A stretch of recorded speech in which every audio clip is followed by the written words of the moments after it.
My dad had grown old. He walked slowly now, balancing himself by lightly touching the walls as he moved through the house. Over time, the walls started showing his handprints everywhere, faint smudges where his fingers had rested for support. My wife, Laura, hated how the walls looked. She would complain to me almost every day about the dirty marks ruining the paint. One afternoon, Dad had a bad headache and rubbed some oil on his scalp. As he walked, the oil left greasy stains on the walls. When Laura saw them, she exploded. I lost my temper too.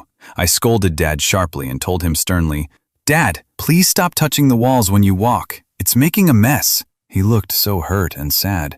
I felt a little guilty right then, but I didn't say anything more. After that day, Dad never touched the walls again. A few days later, he lost his balance, fell badly, and was confined to bed. He passed away shortly after. The guilt crushed me.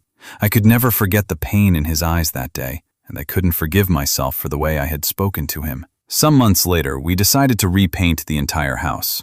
When the painters arrived, my young son, who had loved his grandpa more than anything, refused to let them wipe away his grandfather's handprints. The painters were kind and understanding. They smiled and said, "Don't worry, kid, we won't remove them." Instead, they carefully painted beautiful circles and artistic borders around every single handprint, turning them into a unique and touching design on the walls. Our home now had this special handprint artwork.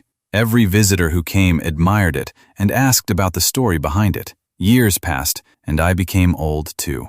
My legs grew weak, and I started needing the walls for support when I walked, just like my dad once did. One evening, as I tried to walk without touching the walls, remembering the harsh words I had once said to my father, my son rushed over. "Dad, hold on to the wall. You might fall." My little granddaughter, Emma, gently took my hand and placed it on her shoulder to steady me. I stood there silently crying. If only I had given my own dad the same love and care when he needed it most. Emma then ran to get her school drawing book. Her teacher had given her the highest marks and written a beautiful note. "I wish every child loved their grandparents this much." The drawing? It was a perfect sketch of the handprints on our wall.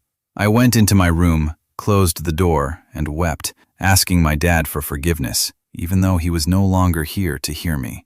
We all grow old one day. Walls can be repainted, houses can be cleaned, but the parents who raised us are irreplaceable.